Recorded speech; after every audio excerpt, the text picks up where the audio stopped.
Go! You got that, young man!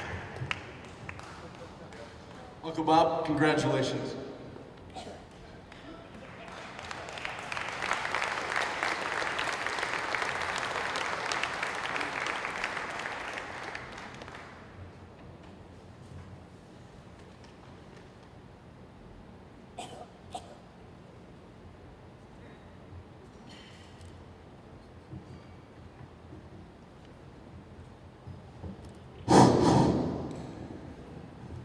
What an honor.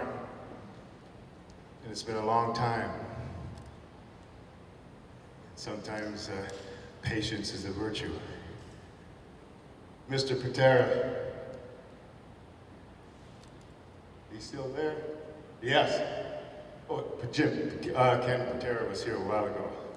I thought he was still here. I wanted to address him because he was really, when I first went into the WWF, he was a big part of it, and he had a lot of matches with me. Vince McMahon Sr. trusted him 100%, and he really helped me kind of push my career when I was real young in the business. I love wrestling. I love professional wrestling, but I even love amateur wrestling more. Amateur wrestling did a lot for me. I played football in high school, I wrestled, and I played in track. And I learned 4 lessons or principles. There was actually 6 of them from amateur wrestling. I didn't learn it from football or track. I owe my life to amateur wrestling.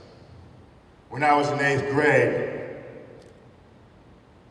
I was getting ready to fall on my face because I succumbed to some peer pressure with some people, and I started raising heck with them. I started running around with them. We started partying, and I was going downhill fast.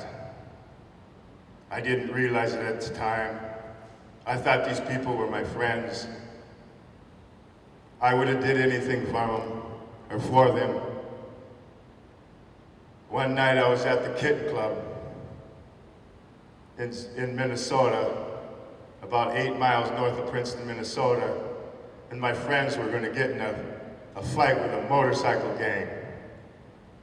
And they came over and asked me if I'd help them, and I said, sure, I would. I'd do anything for you. And I was the first one that went out the door. It was on Highway 169 on the way up to Mille Lacs Lake. There was a motorcycle gang standing there. And I walked out and I got in front of them.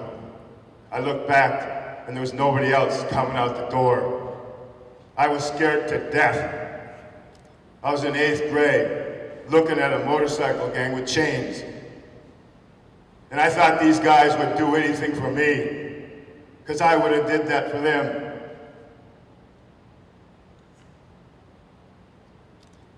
The motorcycle gang thought I was crazy and took off.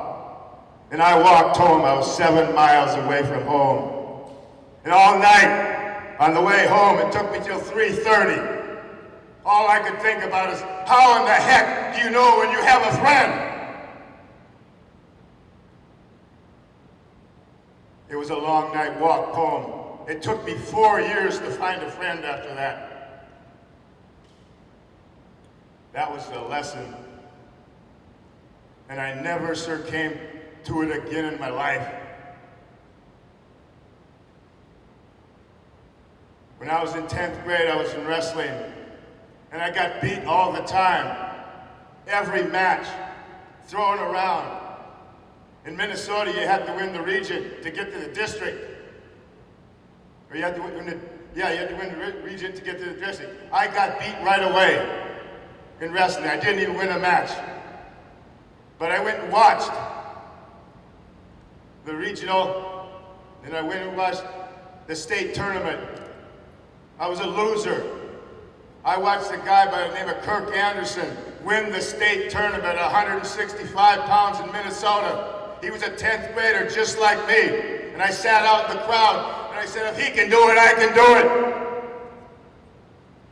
He became a hero to me. And I thought I was working out good enough before this situation. I started working out harder and harder and harder. And the year got over. I lost all my matches. And the next year,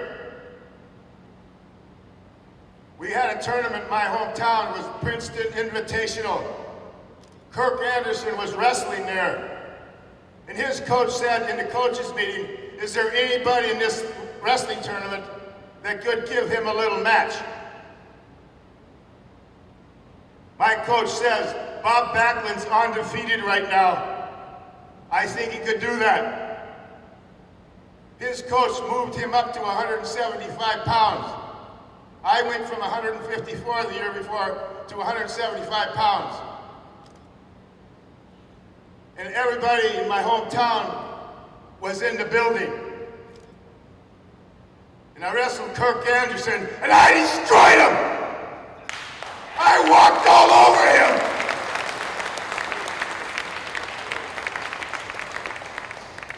You know what? It was because of hard work. And I said to myself, this hard work really pays off.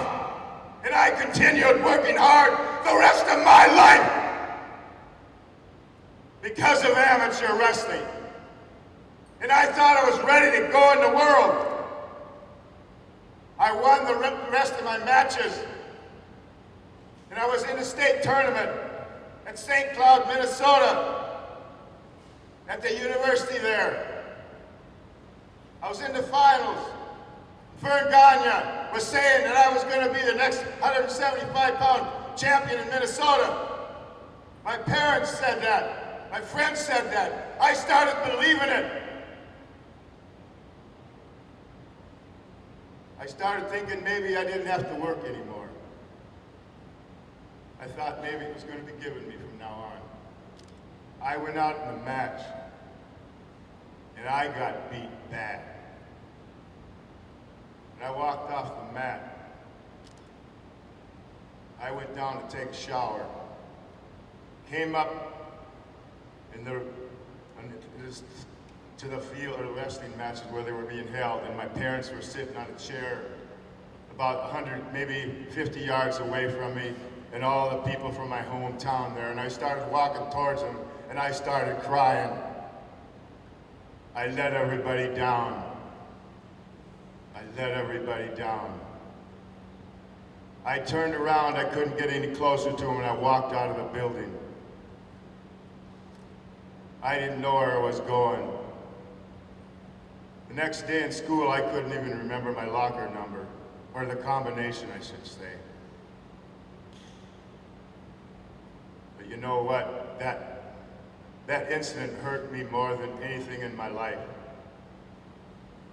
But it was the most important lesson that I ever learned.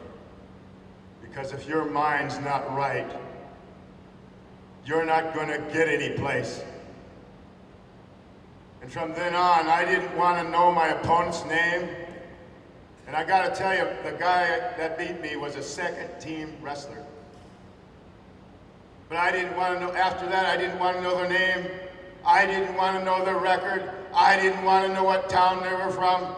I didn't care about that. All I knew is that I had to go out there and give it 100%. Every time you compete, it's going to be a war. And if you're not ready mentally, you're not going anyplace at all.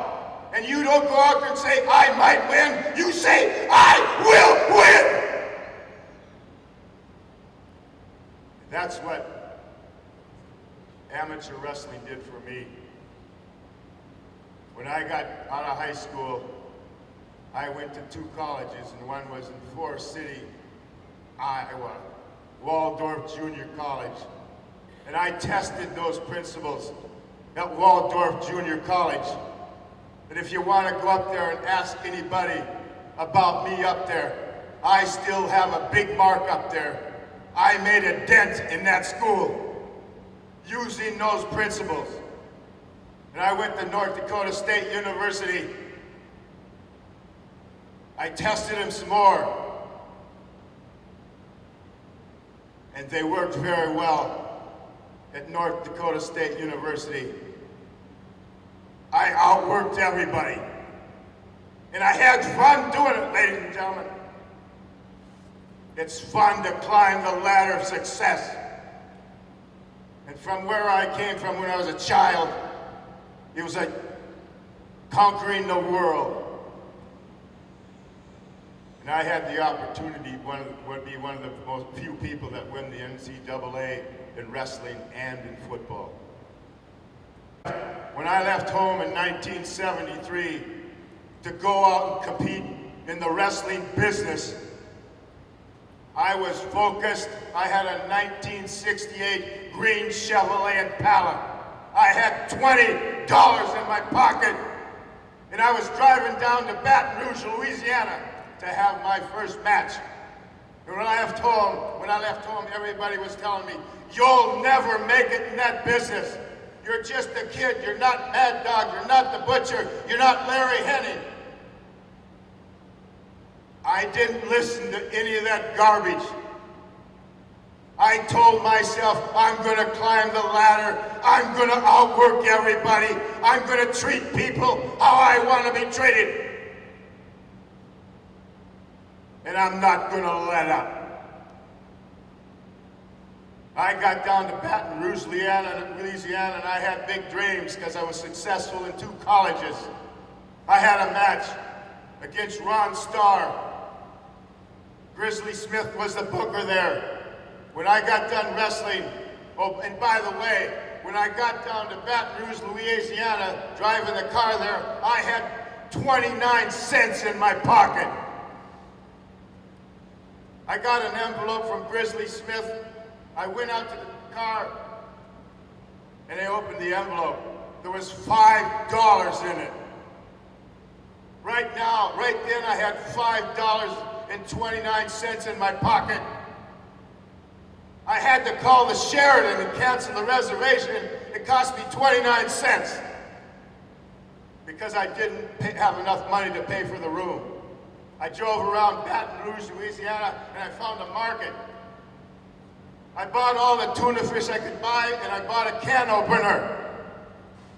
Drove around a little more, and I found a church parking lot. I slept in the trunk of my car that night. And it wasn't pretty. It wasn't fun. But I was driven. And you know, later on I found out they test you. They want to see how bad you want to be in the business. Most of them were probably hoping that I would go home so they wouldn't have to bother with this young kid. I persevered. I stuck with it. The real big thing that saved me was the YMCAs were free. And I went to the YMCA and I worked out. No matter how bad I felt in the morning, after I got a workout in, I felt good again. I felt positive, and I felt like I was ready to go. And you know what? To this day, I rank training pretty high in my life. We gotta eat, right? We gotta sleep, and I gotta work out to live a good life. I wanna live a full life every day of my life. I wanna walk and talk every day. I wanna inspire people of all ages on a day-to-day basis. That's the goal in the rest of my life. And you can't do that by laying in a bed someplace taking pills.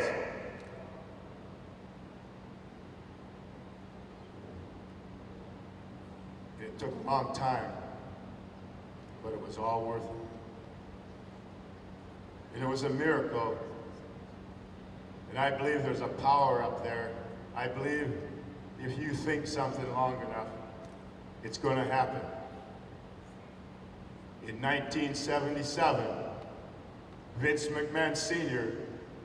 is looking for an All-American boy to replace Bruno Sammartino.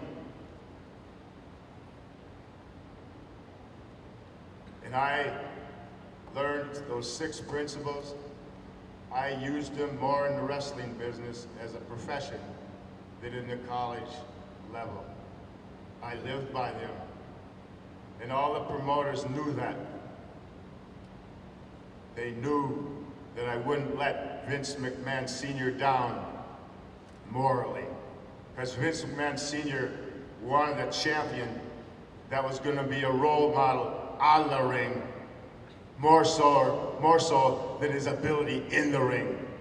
Vince McMahon Sr. was very interested, or very kind of worried about how the wrong person could have the wrong effect on a society. We talked about that time and time and again. The man that was going to be the head of his company was going to be a man that you could look up to and believe in. And when he called the other promoters, they only mentioned one name.